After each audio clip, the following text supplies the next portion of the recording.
Hi everyone, it's me Anna. Welcome to today's video, the first video of 2026. I hope we all had good holidays and ready to start this new year. 2025 was my first year as a constant reader and I can't wait to see what books await me in 2026. But before jumping into our first 2026 reads, I still wanted to talk about the books I read in December because December was one of the best reading months in 2025. I read 3 books in December. 2 of them were pretty long, but so good. December was such a good month. And the first book I read in December was Insomnia by Stephen King. I've heard mixed things about this book, to be honest. Some people thought it quite boring, which I can see why, but it wasn't boring for me. I thoroughly enjoyed this book. Basically, I would say that this book is divided into 2 major parts. In the first part, we follow our main character who, after his wife's death, gets this insomnia and he starts losing sleep. Yeah, he just starts sleeping less and less and less every night. And the first part of this book is quite slow-paced, but I didn't find it boring. Like, on one hand, I was waiting for something bigger to happen. I knew that something was definitely going to happen because this edition is 600 or 700 pages long. Oh, 900. It's 900 pages long. When I was reading the first part, I was like, okay, he's suffering from this insomnia. He's struggling to get at least 1-2 hours more of sleep, but why and what is this leading me to? That was my question. And yeah, the first part of the book, we just feel our character's struggles with this insomnia and we see how it affects his daily life, how he tries to cope with it. I still enjoyed the first part because I think Stephen King is so good at writing characters and I love the characters in these books, and it was interesting for me to read through all their interactions. I loved our main character as well. He's like this weird guy. In the second part, there's a lot of challenges that our main character has to face and deal with, and I was really curious to see how he'd do that. We find out why he's struggling with insomnia. Also, there's a lot of Easter eggs from the Dark Tower series. I mean, I don't think it's quite necessary to read the Dark Tower before diving into insomnia, but I would recommend it because there may be a spoiler for you about one of the Dark Tower characters that is only uncovered in the last book, as far as I remember, or maybe not in the last book, but by the end of the series. It's not that big of a spoiler. Insomnia is not about the Dark Tower. It doesn't have such direct ties to the series, but still, as someone who's read the Dark Tower, I really enjoyed reading these Easter eggs. It just added to my experience of reading this book. But if you want to read this book and you're not really interested in the Dark Tower, then of course you can read it. The difference between the first and second parts is so tangible. The first part is very slow paced, but in the second part, everything starts happening at once. And there's just so many things happening at the same time.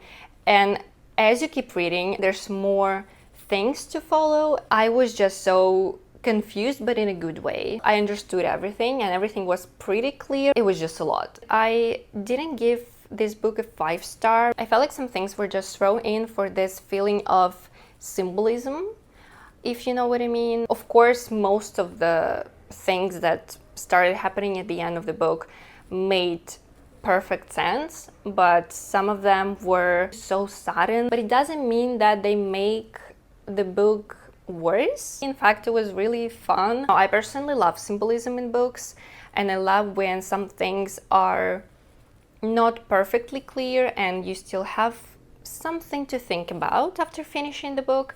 So I liked that. I just rated it a little bit lower than 5 stars because of how many things were thrown in the second part of the book in contrast to the first part. And I don't find this type of pacing in books a real problem or anything. Sometimes things felt a little bit confusing. Overall, I think I rated it 4.7 or 4.8. Yeah, I really enjoyed it. By the way, while reading this book, I also caught myself thinking that in Stephen King books, in his different books, Different characters sometimes have similar personality traits, which I found interesting.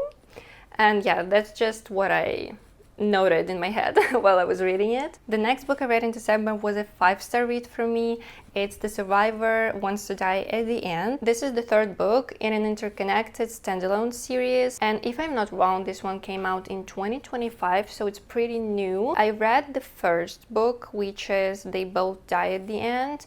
Loved it. The second book in this series, though, I remember reading it, but I did not finish it. I DNF'd it at like the 70-80% mark, or even 90. I don't know why. Maybe I just wasn't in the mood. Everything just felt so predictable. I mean, in the first book, everything is very predictable too. I just enjoyed our character's path. The first book in the series is pretty simple, much simpler than this one, for instance, but it was still good. Like, there's nothing overly new or special.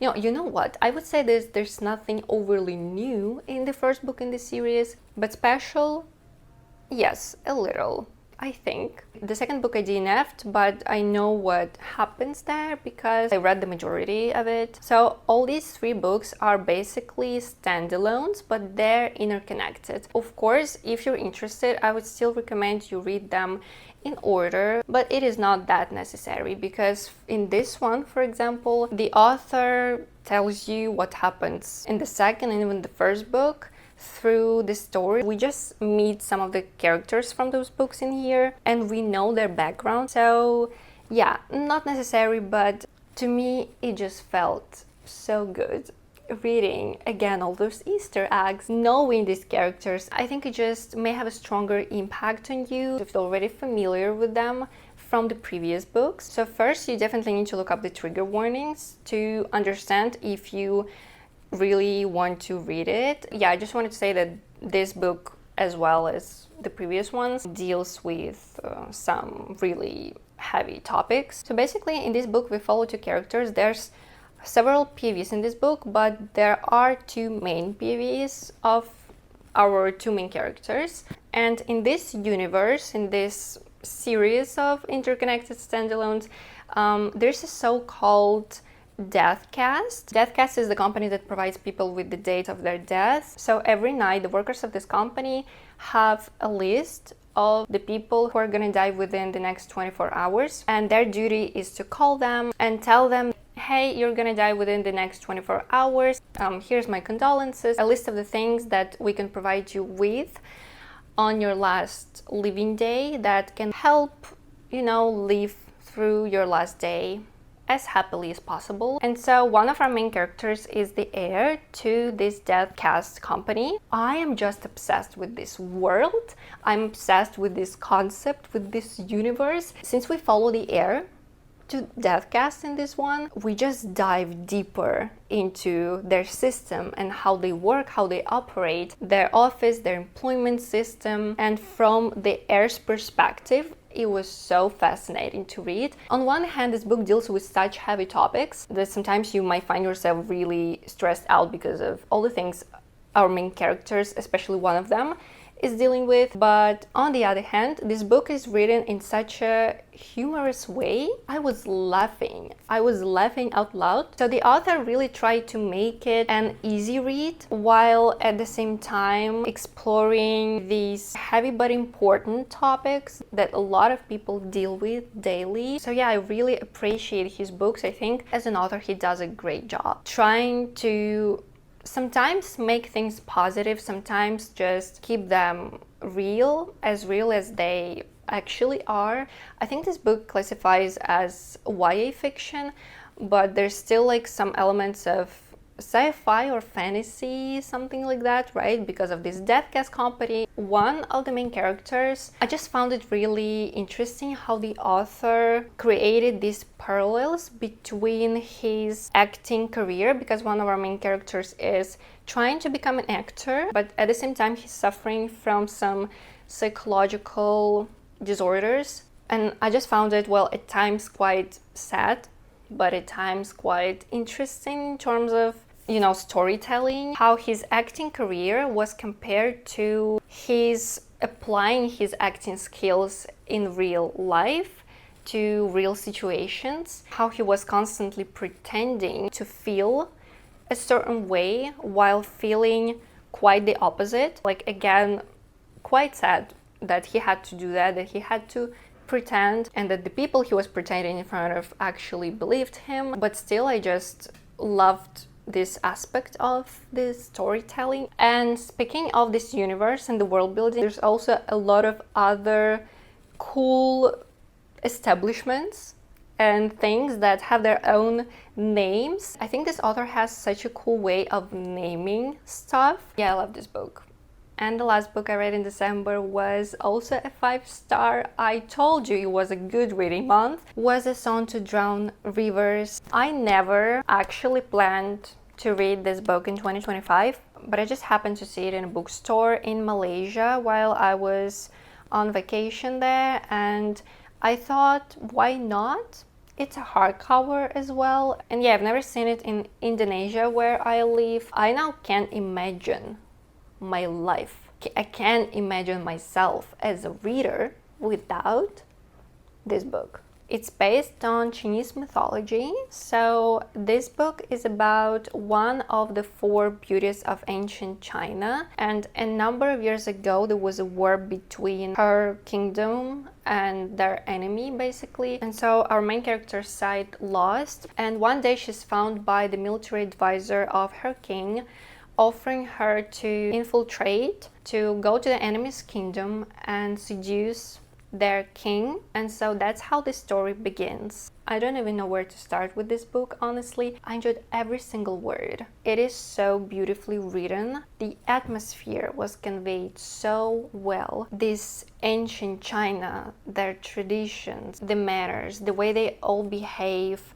in castles was portrayed so well. Traditional dance, the music, the musical instruments, even tea ceremonies. I was lost in this story. I was truly lost in the best way possible. This is one of the best books I have ever read. And the thing is, I'd been craving this type of a book based on the mythology of East Asia, combining history, traditions, some fantasy elements. Even though this book classifies as a historical fantasy, I don't quite agree with it. I don't think it's a fantasy. Like, there are some magical realism elements, I would say. Overall, it reads as a historical fiction. I also thought it was really cute how our main character's emotions were described. Like, whenever she felt something, she said that there was this taste on her tongue, in her mouth. She would just be like, something has made her sad, and she's like, I'm feeling a bitter taste on my tongue. She kept saying things like that whenever she felt a certain emotion. Also, there was one particular character that I, as the reader, didn't know how to feel about. And then later in the book, I was finally convinced that I wasn't the only one. Our main character felt just the same way. It means that I, as the reader, was supposed to feel that way. And I did. It was really bittersweet. I felt so much sympathy and hatred at the same time. That just made me confused in a good way, probably because I'm sure that's what the author meant to do. Yeah, that is A Song to Drown Rivers. Well, that being said, I had a great reading month at the end of 2025, and I hope that this new year 2026 will be just as good, just as exciting, filled with a lot of different compelling reads, and I wish you the same. Let me know in the comments how you feel about your 2025 reading year and what books you're planning to read in 2026, and I will see you in the next video.